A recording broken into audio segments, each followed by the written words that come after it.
Hey, my name is Eric Taylor, Barricade Cyber. You're tuning into Brutally Honest Security Podcast.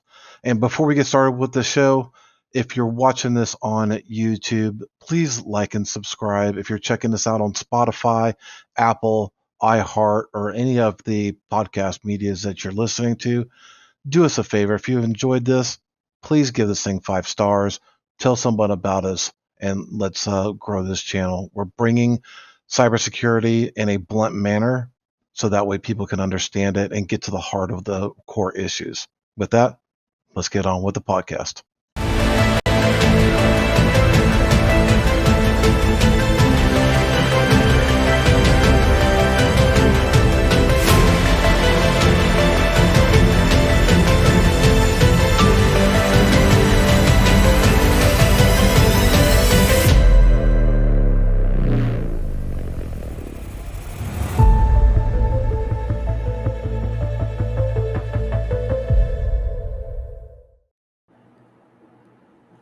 What's going on? Episode 5, Brutally Honest Cybersecurity Podcast, coming at you. My name is Eric Taylor with Barricade Cyber. Thank you so much for tuning in. I do greatly appreciate it.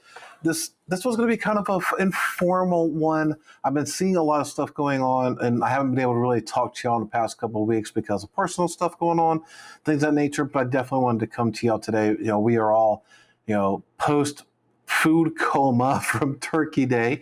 And, we're starting to see the holidays, of course, kick in with all the shopping. FedEx and UPS and the postal services and Amazon, they're all talking about how busy things are.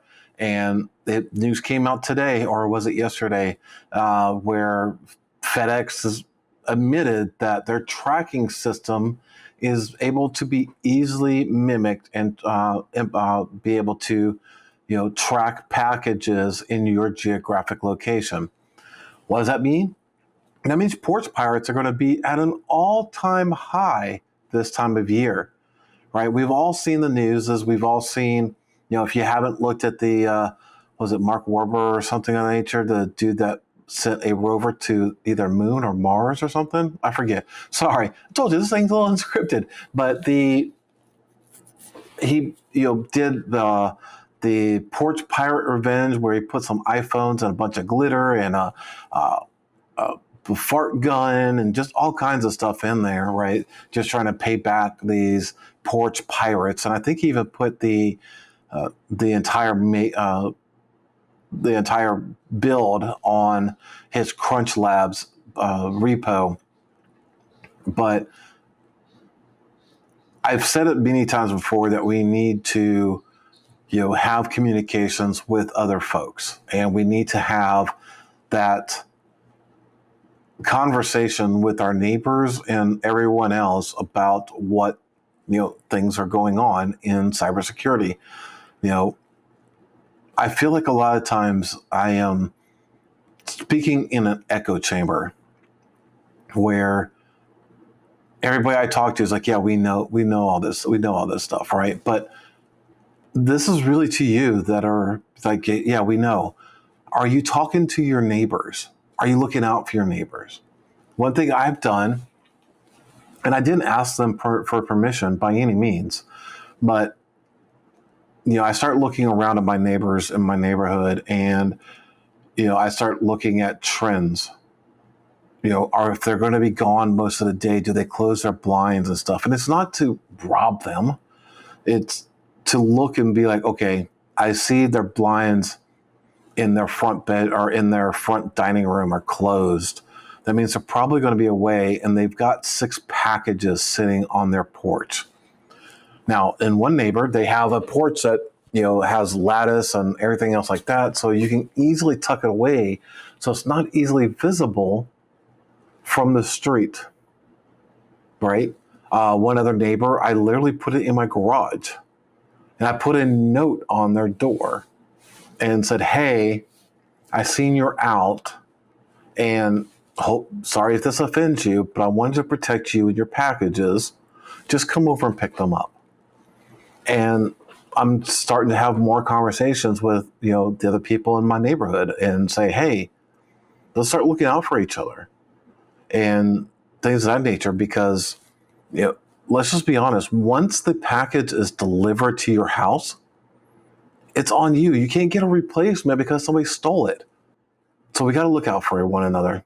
Let's talk about these things to them, and let's open yourself up at this time of the year to let people ask you, is this site a scam? I've got people messaging me all the time. Is this site a scam? Is this site a scam? And it's taking more work for me, but I would rather spend a few minutes to help out some friends and colleagues and things of that nature to help them determine if this site is a scam or not, versus they get taken for $300-500 or whatever. You know, politics aside, there are a lot of people struggling. And if you've never had to dispute charges on your credit card and you're already living pretty close to paycheck, if you're not in there already, to dispute a charge, potentially get a new card back, a new card issued, all this other stuff, it could put a damper on people's lives. So let's have conversations, open yourself up and say, what can we do to help the people in our community? Know if this is a good site, a bad site, or whatever, because, you know, we see it all the time. You know, I had 3 of them today with stand-up news sites looking like Dick's Sporting Goods offering 50% off for Black Friday. They were completely not Dick's Sporting Goods in this particular one, and I even had one for Best Buy. These things are going to pop up, ladies and gentlemen. And the cyber community can only do so many takedown requests per day. And it takes time for them to, for the recipients of the takedown request to actually answer them and, you know, act on those type of requests. So let's gear up for communication this holiday season, ladies and gentlemen. What do you say? All right, that's all I have this week. I know it's very, very short, but we will be back next week, and we will have much more saltiness. I am 1,000% sure. I'm way overdue, but I definitely wanted to get this out here, get that plea to you, ladies and gentlemen, to start having these communications. And I will see y'all next week. Take care.